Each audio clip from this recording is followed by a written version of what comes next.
Yo guys, what's up, what's going on? In this video I'm gonna show you how to optimize your game from Geforce. Now Geforce help your GPU, or you can say configure your GPU for game configuration.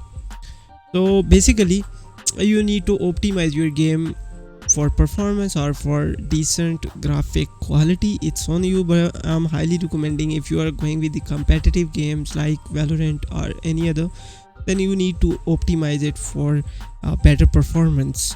Now lot of people don't know how to optimize, and that's the reason they are getting high latency while playing the games. Now here's I have a lot of games, not a lot of, only 2 or 3, but in the detail sections in Valorant, once you click over there you can see here the optimal and the current. So basically players think that optimal means a better performance, so they just click over here and it's automatically optimized for high settings. We are not going with the high settings, just click on the settings icon and then increase toward the performance and then hit apply. Once you have done this, just launch your game, and after launching your game there's only one thing you need to do here, the reflex. It's on, and if you are using the Nvidia, make sure set it on plus boost. It's option on plus boost in game, so you need to set it on from game.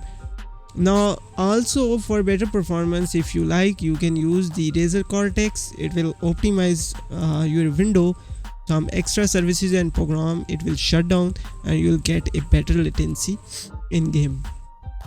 So that's it for 2 days. If you have any question, just let me know in the comment section. Till then, just take care of yourself. Allah Hafiz, bye bye. And yeah, the last thing, reflex on boost, let me show you.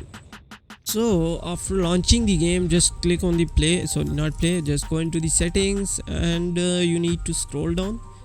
Now here's some show mature content. It will automatically off after optimizing the through Geforce, but in case if it's on, just turn these options off. It will really impact your FPS. Now scroll down, and yeah, that's it. Now go into the videos and you can see here the Nvidia reflex low latency on plus boost. That's it, and you will get a better decent performance plus FPS and input latency that will improve your gameplay reaction time. I hope you like this video. Have a good day. Bye bye.